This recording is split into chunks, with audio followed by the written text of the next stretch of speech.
Yeah. Okay, we're back now with Zach Wade from CNN Digital, talking about what I want to find out about a relevance machine. I think that's going to be interesting. In particular, I always get a kick out of how when CNN comes to these and talks, you know, they got their worldwide audience and they're always talking about how to be relevant to one or two people. I think that's a really important focus that they keep their eye on all the time. Zach, we're ready here. All right, thank you. Thank you, Gary, and thank you to the whole MobileMe team. Thanks to University of Nebraska, and oh my gosh, thanks for you guys for being here during a blowout game. That's incredible. It's a lot of devotion. I've actually been sitting in the audience, and I've noticed that some of you actually aren't missing the game thanks to mobile technology. But that's okay. That's all right. I'm Zach Wade. I work at CNN. Anderson Cooper's terribly sorry he couldn't make it today, but I guess I'm the next best thing. That's a joke. I want to talk about relevance in terms of building feeds. My job at CNN is primarily to create arresting, powerful frames into stories on homepages. So my team of around 10 people curate mobile app and mobile web. If you were to type in CNN.com in your mobile web browser, that website is different than our desktop sites, different than our other platforms. Of course, the app is also its own thing, where we send alerts, we do live streams, etc. It's actually a lot of work for just 10 people, but I just learned that mobile will be dying in 2025, so it sounds like it's going to get a lot easier. Thank you, Zach Wise. Appreciate that. But what we are really trying to do, obviously, is build audience. The best way and probably the most surefire way to build audience in digital is to increase relevance to individual users. And as Gary was saying, yes, CNN loves to talk about programming to an audience of one because we have obviously the privilege of having a very large audience, but it comes with a huge challenge of trying to increase relevance to individual users. So I want to talk about how we do that. I also want to talk about how you can do that with sort of simple best practices and strategies. So, I think one thing that we all know is audiences on mobile are extremely demanding. They're not very generous with their time. Editors, writers, producers like us, we want to reach them and keep them. There's this sort of illustrates, if you were to take our mobile website and kind of unravel it into like a giant scroll, it's really hard to see, but that's how long it is. And our users actually only scroll to about the top 10th. About 50% of our users scroll to the top 10th of the feed. So the other half don't see the entire other 90%, which is incredible, really. And you only get about 10% of the audience scrolling to about halfway, and that scroll kind of continues to go down, so I didn't have room for the whole thing. But that shows you just how important it is to have a relevant feed so that we can capture audience interest quickly. So we're in some ways producing for snap consumption. 27 seconds is the average amount of time a user will spend on the CNN.com mobile web feed anyway, and that's a remarkable challenge. You have 27 seconds to capture interest, to drive someone into a story, and to get them to kind of tumble down the rabbit hole of content. And if they don't find what they want in that 27 seconds or in that first few scrolls, we've lost them, and we potentially lost a return visitor, and we're not building audience. So as on the programming team, we're extremely focused on increasing feed relevance and building audience through that. So like I said, the challenge is huge. The opportunity is even bigger. Actually, I want one of you to try to guess, or maybe a few of you to try to guess how many unique visitors you think CNN Mobile received in September. And so this is a number, it's in the millions, but I just want to see if anyone has an idea to get a sense of the audience size. Any guesses? 110 million. Okay, that's exactly right. So I don't know how you know that. Maybe you have a copy of my deck. I'll send one out to everyone else later, but good for you. Okay, so you read it somewhere. Good for you. So that's exactly right. We have 97 million on smartphone and 13 million on tablet. That's unique visitors. So that's how many unique individuals visited our web platform on mobile in the month of September. And unique visitors is really kind of the God metric for, as you know, digital business. If you're measuring audience, and if ComScore is measuring audience, and if apparently HuffPo is writing articles about audience. You are looking at unique visitors. And so we see a direct correlation between increasing feed relevance and audience growth. But just because we have big audience doesn't mean that digital outlets or even sort of story level audiences can't also increase relevance. So how do we actually build a relevance machine? There's several ways. These are actually just three that I'll mention in this presentation. Personalization, you kind of have an idea what that is probably, both implicit and explicit personalization. So implicit personalization, maybe the phone knows where you are and delivers content that's targeted to that geofenced area. Explicit personalization is more like customization. You kind of opt in to maybe categories of news you like I want to read business, I want to read politics, and maybe you get more frequency of alerts around those pieces of content. Appointment viewing. Now this is a really interesting way of building relevance because it's actually building news and sort of baking news into someone's daily routine. And I'll talk a bit about that. And the one that I think is the most important that anyone can do, you don't need fancy tools to do this, is just relatability to the subject. So ensuring that headlines, photos, story placement, and timing, that they all are on point with what your audience is expecting and what you think your audience will resonate with your audience. Obviously, CNN has a lot of different, user information and data points that we collect. We collect all of these things. We actually don't act on all of them, but this is sort of the implicit data and personalization that we will use. Your location, your reading history to get an idea of content affinity, alerts preference history, frequency if you're a return visitor, a loyal visitor. A lot of times there's cohort data that correlates with behavior. And then explicit data, topics you follow, coverage areas you're interested in, day parting preferences, and things that you as a user sort of enter and manage on your own. And so what this does is it creates user profiles. The individual user profile is really important. Obviously, if we can get an idea of what a user is interested in, we can better create a feed that's dynamic and personal to them. But even more important is we start to see some really interesting patterns between cohorts or groups of users and start to see some very unexpected trend lines and can act on those. But what if we don't actually have this data? So this is the part that I hope is practical for you guys. Hopefully, we have tools that we can use and leverage to collect data and act on it. But a lot of times we don't. And that's okay. You can still build a relevance machine without all of the fancy tools and data. And the way you do it is you sort of play this game against yourself to see how far you can lure your reader into a feed. You want to see that users are sort of building behavior with you, that each successive story, video, gallery is becoming even more essential to their daily life. That's sort of part of the appointment viewing. The deeper you can lead the reader down the rabbit hole, the more compelling your feed, and the more engaged your reader. So that is sort of the key component, is allowing your audience to tumble down the rabbit hole of content.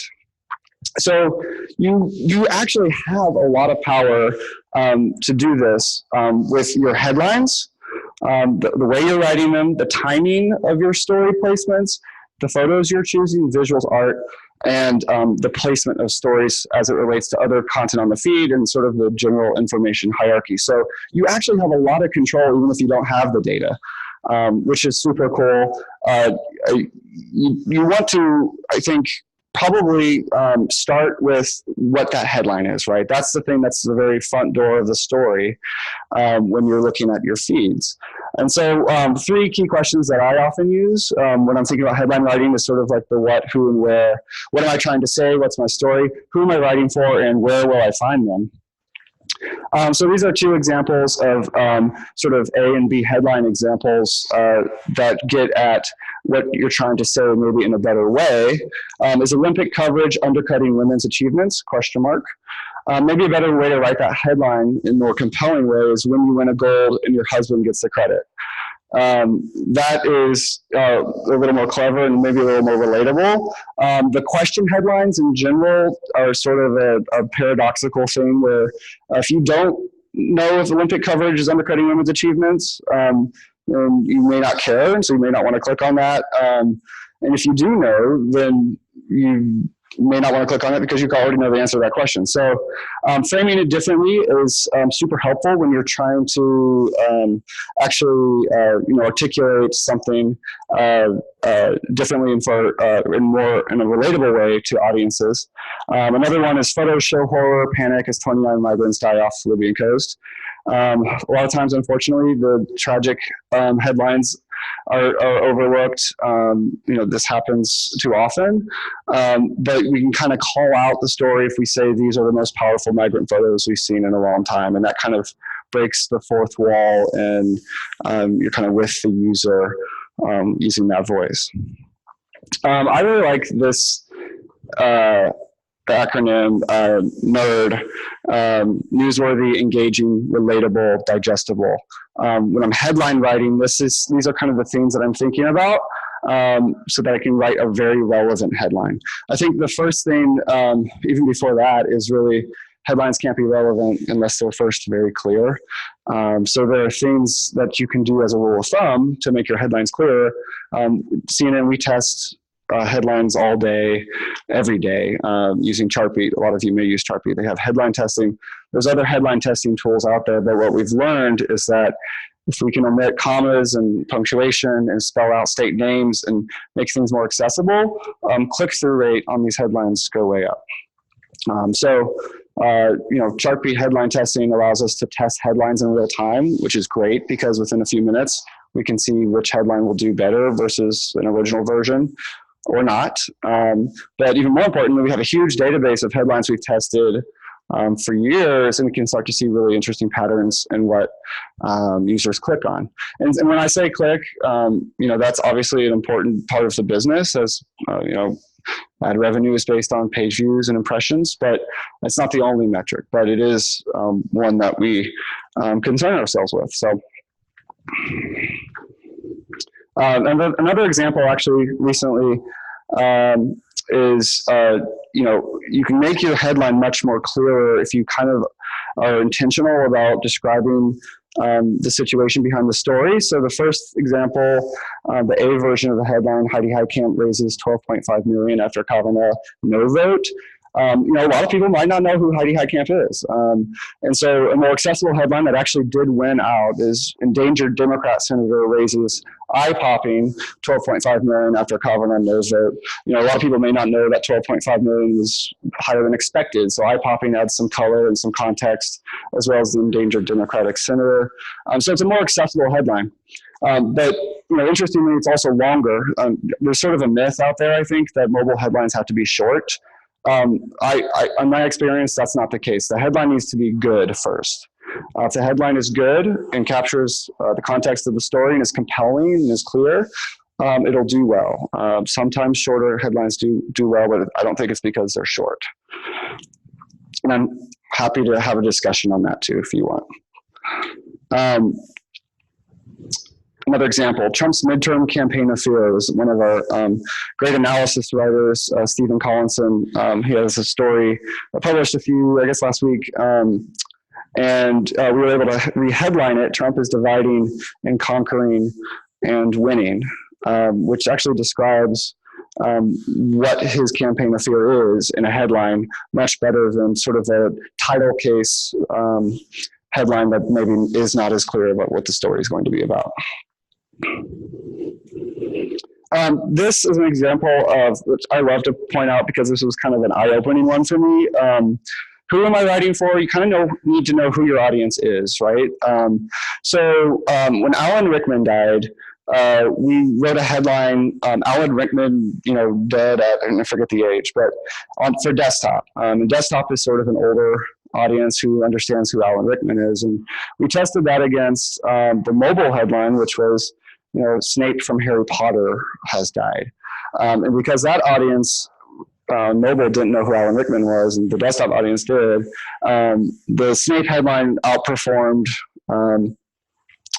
just the regular Alan Rickman on mobile, but not on desktop, and vice versa on the other. So it's very platform-specific play in this case. The headline is more relevant to the younger mobile audience than it was for the older desktop, but we used the most relevant headline in each case. And then the question is, where will I find them? And when you're writing a headline, sometimes, like I said, it is platform specific. So some of you may have seen this chart, because this is a popular one that we like to use to just demonstrate the breadth of platforms. So my team and I, we manage sort of these core CNN mobile web, CNN mobile app, and share some responsibilities with the desktop team. These are our core platforms, so owned and operated, where you're typing in cnn.com, you're going to our app directly. We've got connected TV apps, social messaging, and merging off platform, and there's many, many more on sort of those outer rungs that aren't listed. But we have a very good idea about which pieces of content will work best in each place, and that includes different headlines. So, for example, the CNN mobile app audience are extreme sort of fanboys, fangirls of CNN. They've taken time to search for us in the App Store. They've taken megabytes out of their phone memory to keep us on their home screen, and they sign up for our alerts. And they're very more likely to respond to headlines that feature our talent. Chris Cuomo, Don Lemon, Anderson Cooper, and others, and they like the personality. So a lot of times we'll have news moments from air, and we'll re-headline to feature the name of the talent for the app audience, but kind of leave it out for mobile web. And even those small tweaks have a big impact over time, especially with an audience as large as ours. But when we're commissioning stories, we're always thinking about, where is this story going to go, and which audience is going to find it?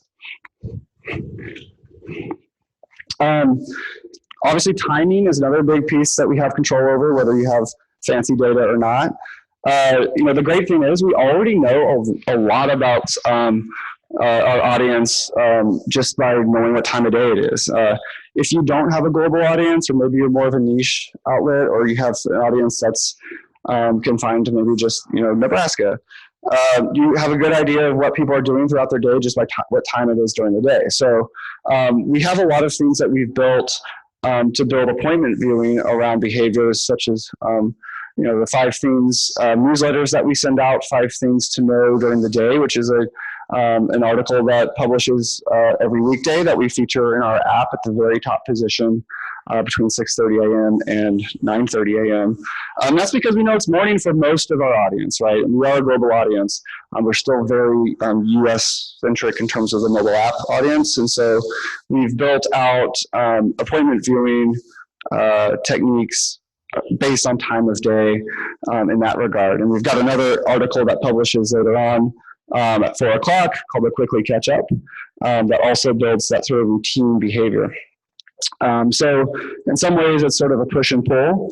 We have alerts to push users to our platforms. We have appointment viewing content that we create to pull people in and keep people coming back. So 5 things, Quickly Catch Up, which is actually kind of geared toward commuters in the evening. Weekend reads, podcasts, etc. That build relevance by actually building routines. And then lastly, of those 4 things, headlines, timing, placement, visuals is super important.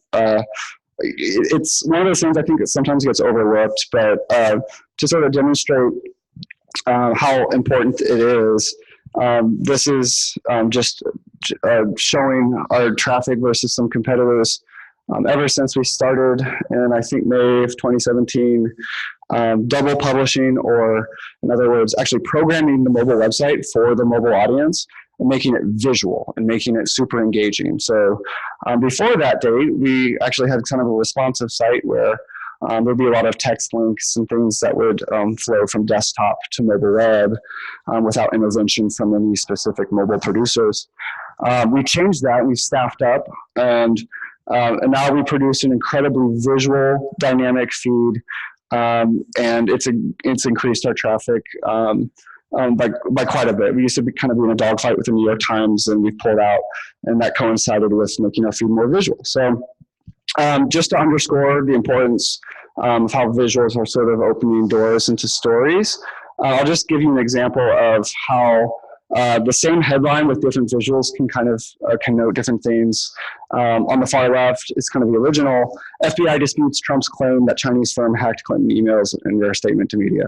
So the second version with sort of the Clinton Trump split, FBI disputes Trump's claim that Chinese firm hacked Clinton emails, kind of gives more emphasis to the Clinton emails, that whole storyline, draws people in that way. And then the third with sort of the FBI insignia, Department of Justice, FBI insignia, FBI disputes Trump's claim that Chinese firm hacked Clinton emails in a rare statement. So the FBI's rare statement sort of alludes to this breaking with the president's own sort of cabinet and administration breaking with him and issuing a rare statement. And so each photo kind of pulls a different nugget out of the headline and can change the narratives. And in this case, it was actually the Clinton and Trump split that performed the best. So this is kind of the way I think about photo relevance and increasing relevance using photos. It's sort of the 3 C's of photo relevance. Sort of the common one is just relatability to the story subject, so an image that's just instantly recognizable to most people. Contextual factors like time and place that sharpen a frame, and cohort, which is sort of intended for maybe a more niche audience, sort of a nod to something that is maybe exclusively known to them and not others. Which can actually be very effective too. And it's sort of, they're kind of along a continuum of kind of a broad way of increasing relevance to kind of a narrow way. And so I'll just give a few examples. This seems like kind of a trivial photo change, but one on the left and the one on the right, same story headlines, but 13 years after they were stolen, Dorothy's ruby slippers have been found, the FBI says.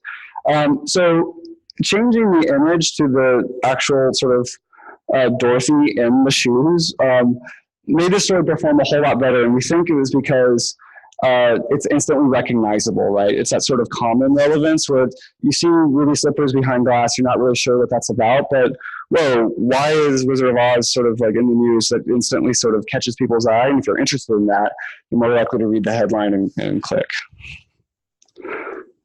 This one is kind of effective use of when Google chose not to send a representative to Capitol Hill during a grilling of other top tech titans. So top senator, I'm deeply disappointed in Google. They're not there. They hadn't shown up. This is relatable, right? Like this is something we all get in trouble for not showing up. This is in some ways kind of humorous. This did pretty well. And then there's contextual relevance, factors like time and place that sharpen a frame, like I said.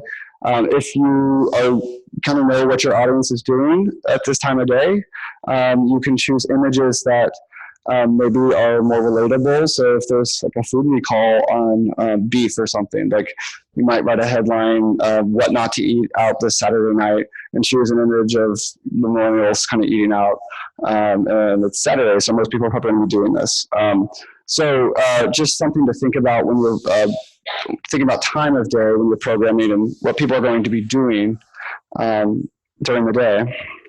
And then there's, again, contextual relevance. And this one is interesting because this was the Parkland, obviously, shooting in the photo here is not great, but it is cell phone video of a moment in a classroom. And it's poignant because obviously it's horrific, but we're sort of writing to the photo here. We're seeing this attack differently. And this is sort of a perspective piece by Brian Stelter, who talked about how we're seeing this attack differently because we're seeing it through the eyes of the students because of cell phone technology and mobile technology and the proliferation and their willingness to use it during this situation. And so we're kind of breaking down the wall between publisher and audience here and saying we're seeing this differently too. And we're sort of with the user in that moment, showing that we're kind of all watching this together. Here's what we know. Here's what we're watching. Acknowledging the political climate and that kind of unrelated events like Golden Globes, which political climate. The Me Too moment was injected into this award show when stars all wore black on the red carpet. So women won the Golden Globes featuring strong women leads in films like The Handmaid's Tale that are about women overcoming. Stars Transform the Red Carpet, shows featuring women claimed awards. Then Oprah made history. It's really playing up this sort of like Me Too idea and giving and actually really injecting context into the Golden Globes story.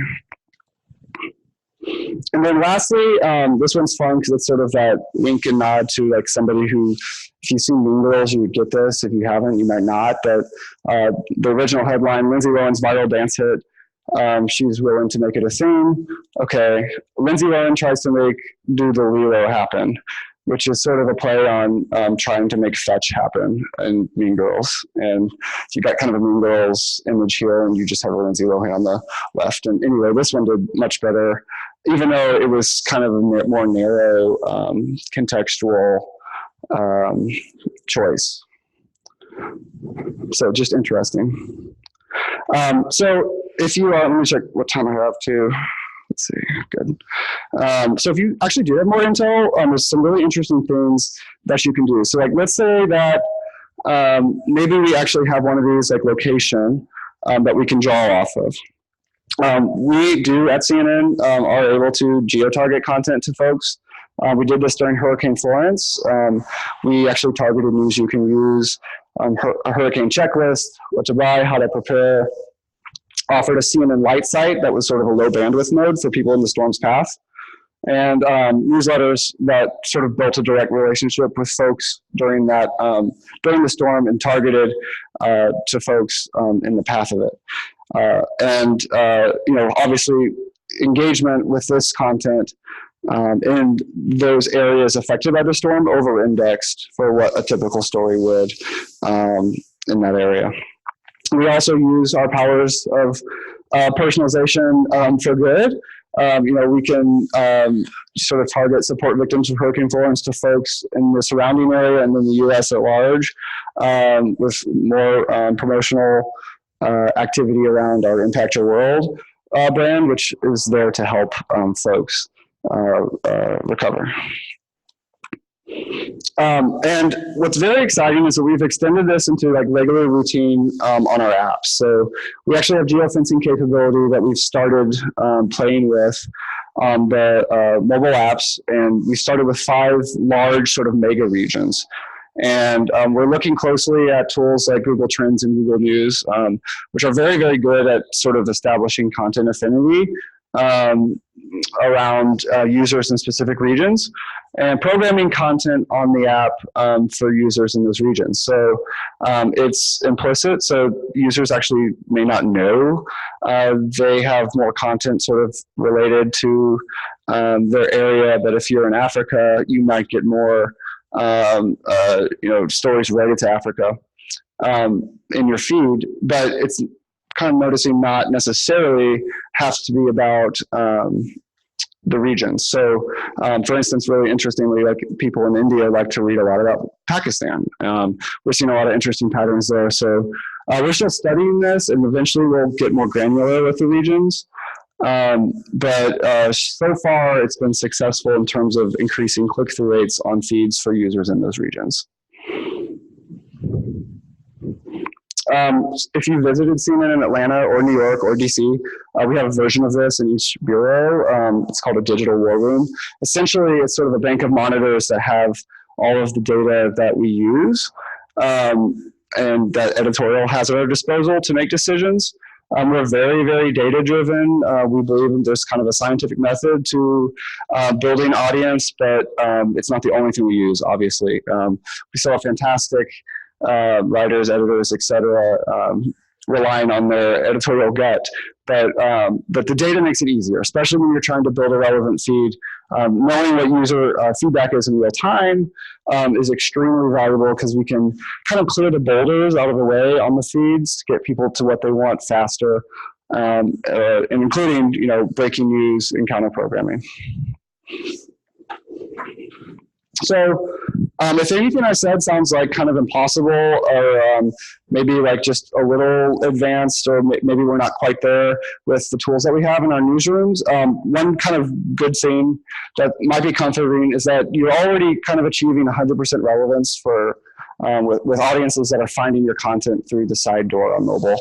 And some of you probably heard the term side door. It's just the traffic that's coming directly to you from social and search, which is a huge engine of growth, especially for new users on mobile devices. And so if they're there because they were seeking information and they found you and they chose your story as maybe in a Google search result, then that's 100% relevant to them at that moment. So treat those new users very well, because that's what's going to actually grow your audience. So one sort of thing that we keep in mind is we try to treat every article page like its own homepage.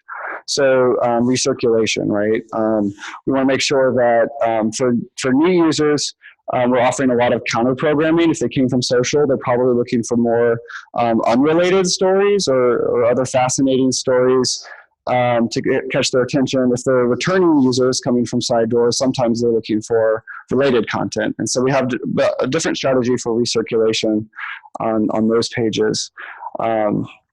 And on the app, and this is actually just a screenshot from today, we've implemented this sort of packaging method where we have a carousel. So that middle strip is showing sort of concentric circles of a story, reaction to the bombing or to the bomb mailer, how the alleged bomber was caught, other things that are highly related to this article. This is about a 20% recirculation rate, which is kind of unheard of. Most recirculation on our pages, and I think other competitors' pages, is like 1.4, like 2%. So this is just to demonstrate that if users are coming through an alert or something and they're landing on this article, the more opportunity you give them to tumble down the rabbit hole and offer other relevant information, the more likely they'll engage and consume and maybe even come back for more. So that's just an example from today. So this is my email. Feel free to email me any questions or any thoughts that you have after this. I know we'll take some time to ask questions and have a discussion, but if anything strikes you as interesting or confusing, or happy to correspond via email too. So thank you.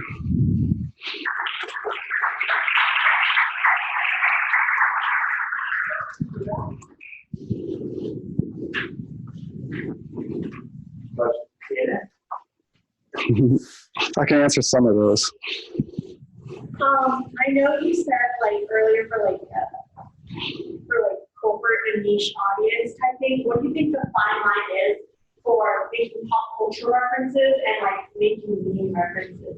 Because I know with the younger generation, they're more likely to become something like when Washington Post did the whole thing about its board season and the big bear. I know that had a lot of traffic. So what's the line for professional journalism sites to wait in those areas? Yeah, the question was, how do you draw the line between unprofessional and professional promotion of stories that may involve pop culture references or memes?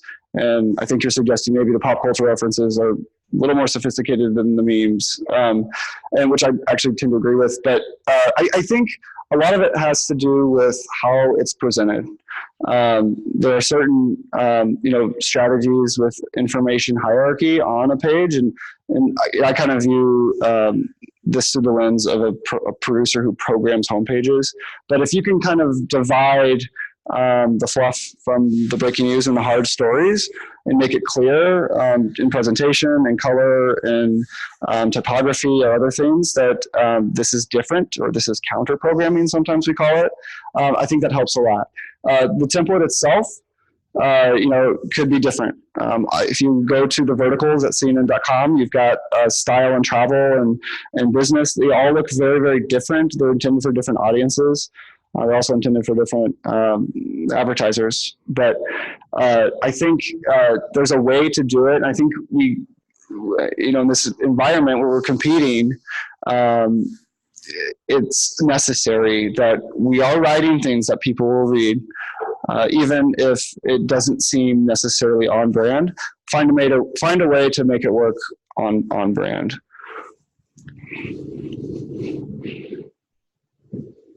Hi, I have a question about headlines. I know at the beginning you were talking about how creating clickbaity headlines.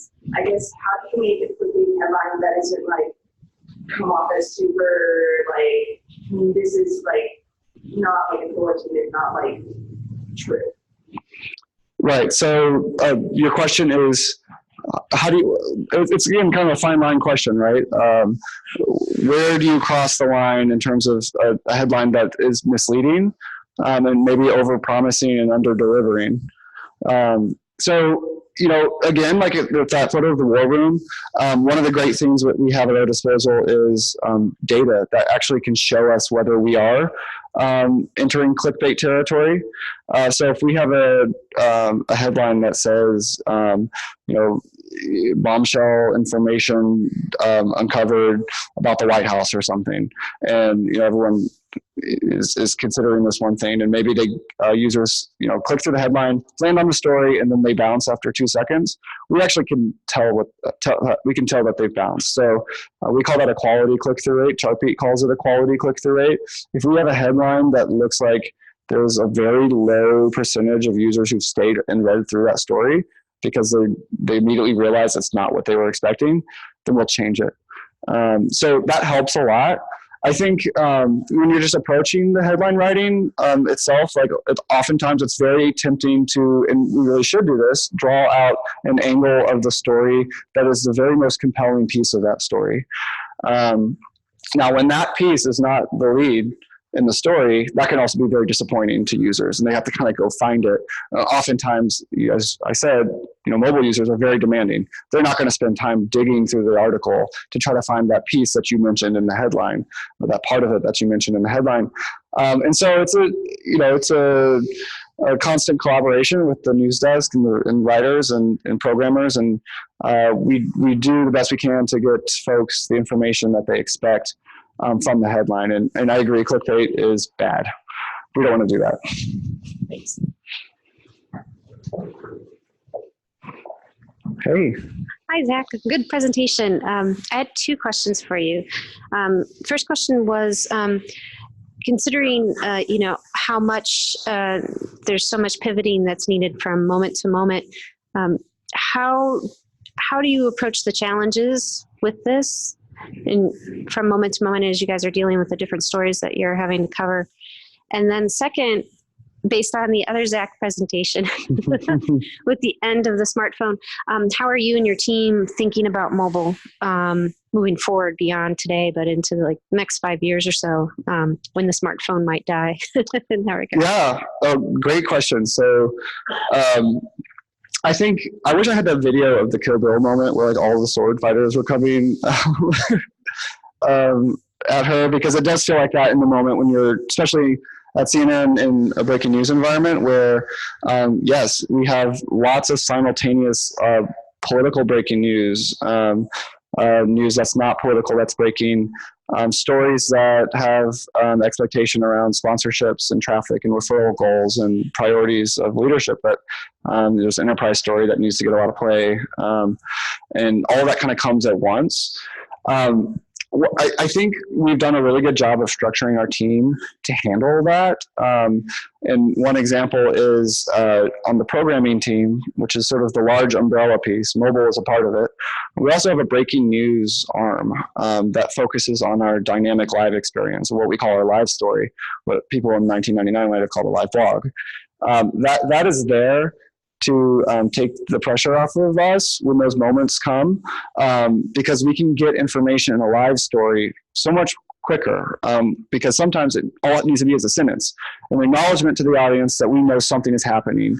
And that's enough at that moment where we can get a headline on the page, and we can have the breaking news team develop that out in sort of nuggets as we learn, and not have to rely on sort of like an inverted pyramid article that might take 30 more minutes. In the highly competitive environment that we're in, like, we don't have 30 minutes to wait on a breaking news item. We need to get it out now. So they're called the breaking news team, the now team, and we rely on them heavily for programming. And that's really helped. And I'm forgetting the second part of your question. Was it around into the smartphone? See, I'm trying to block that out of my head because I like my job. So yeah, the mobile team is very versatile.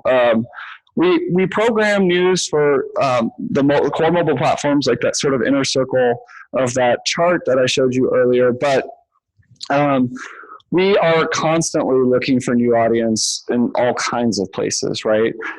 Mobile to me, doesn't necessarily mean is attached to a device necessarily, but it's a context of the user. It's more of a personal sort of a user play, like user-focused news play. And obviously that comes in many forms, like Zach was pointing out, and so many of us actually are looking at some really cool platforms. So our team is always evolving. Like, we're never standing still. There's always something new. And so I think that, in a sense that we all kind of have to be mobile producers in that sense. We're actually mobile in terms of our adaptivity to change. And so I know I'm preaching to the choir for many of you who believe that, but it's okay if the audience moves somewhere else. We should expect that, and we should just be ready for it.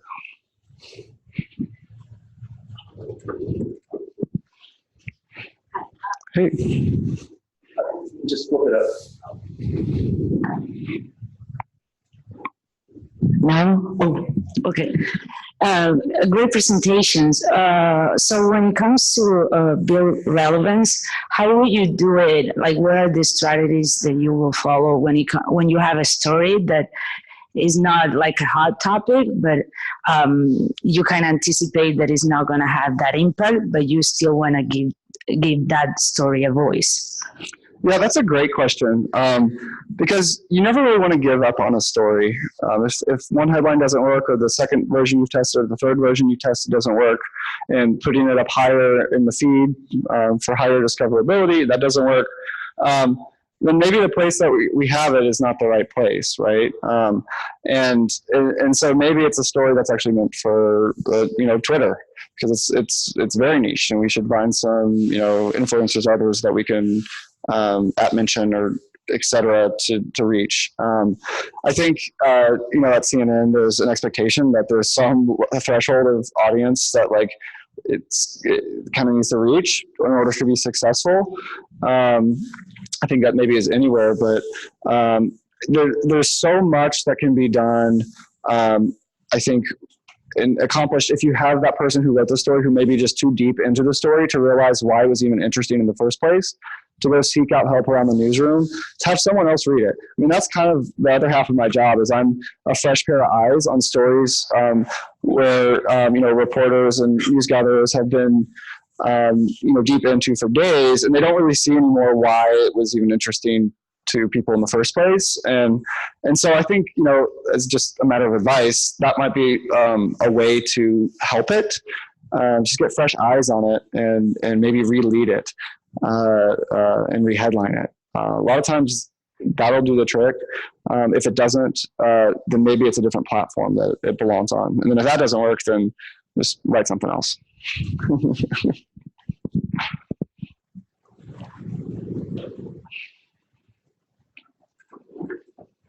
Any others? Questions? All righty. Thank you very much, Zach. We appreciate it. Thank you. Fantastic. And now we will take about